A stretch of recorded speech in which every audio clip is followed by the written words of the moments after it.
The stranger's warning. The diner smelled of burnt coffee and fried bacon.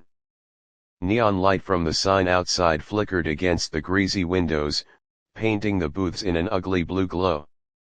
It was almost midnight when David Mercer, a long-haul truck driver with 30 years on the road, walked in, shoulders heavy from another 12-hour shift.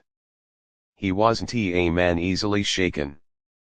He'd seen America from coast to coast, the desert highways, the endless cornfields, the chaos of city nights. He had seen accidents, lost fellow drivers, and carried loneliness like a second skin. But that night, something unsettled him, though he couldn't say what. Maybe it was the storm clouds rolling over Kansas.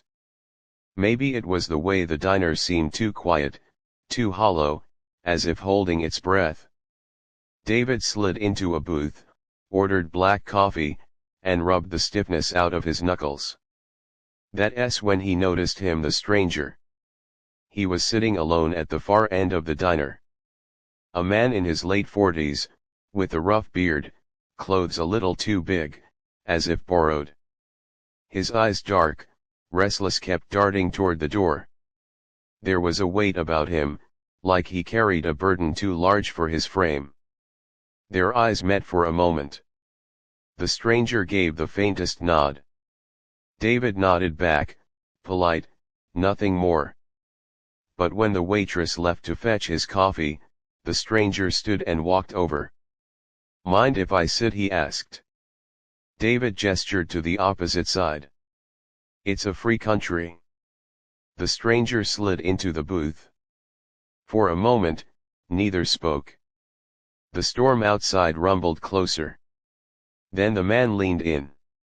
His voice was low, urgent. "You shouldn't drive tonight." David frowned. "Excuse me." "You heard me. Stay off the road.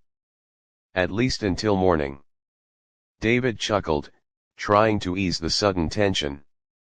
"That's supposed to be fortune-teller advice, or are you one of those highway prophets?" But the stranger's face was dead serious. "I'm telling you because you still have a chance. If you drive tonight, you won't make it home." The words hit harder than David expected.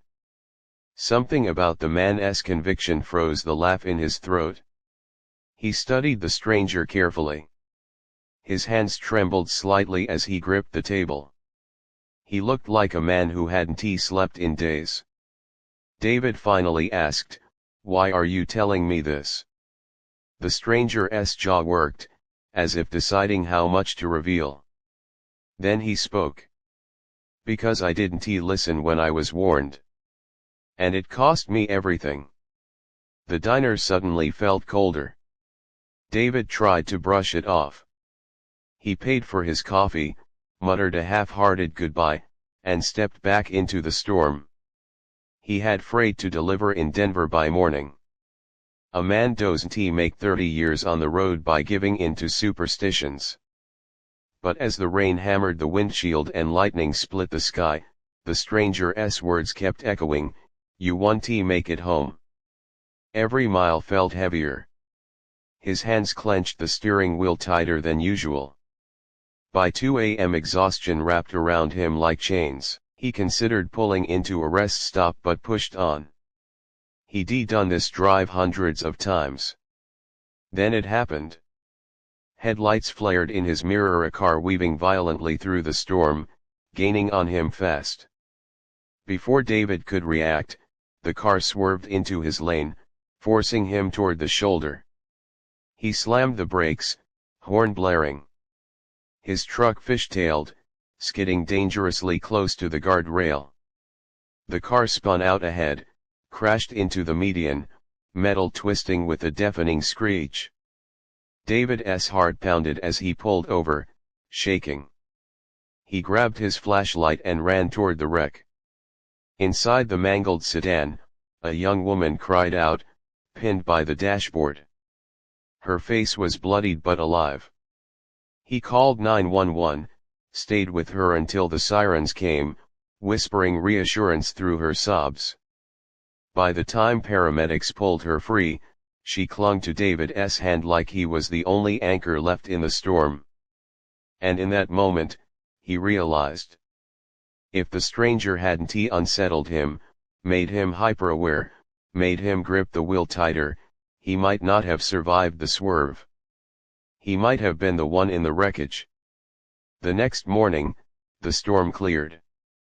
David drove back to the diner, needing answers. The waitress looked at him strangely when he asked. "The man last night," David said.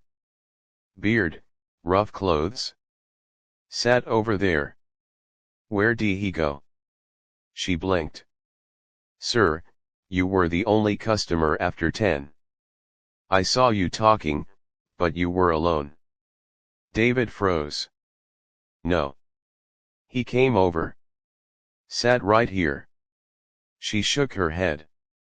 "Honey, maybe you were tired. I swear, no one else walked in." David's stomach turned. He left a bill on the counter and stepped outside into the cool Kansas air. The road stretched endlessly ahead, shimmering under the new morning sun. He thought of the stranger's trembling hands, his broken voice, "I didn't listen when I was warned. And it cost me everything."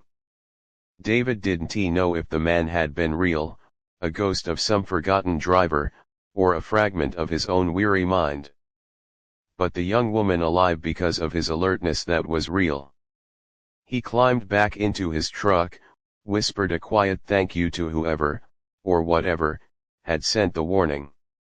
Then he drove on, the endless highway unfurling like a second chance. Epilogue. Months later, David delivered another load through Kansas.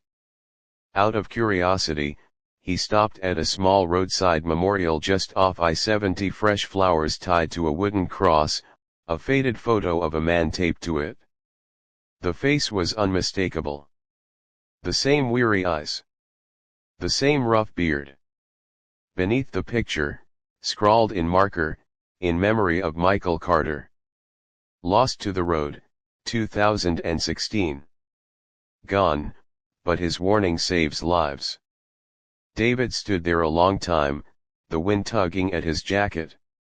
For the first time in decades, he allowed himself to believe that maybe some strangers are not strangers at all. Maybe they are the echoes of men who once drove these same roads, carrying burdens, regrets, and a final plea. "Don't make my mistake." And as his rig roared back to life, David carried those words with him into the horizon.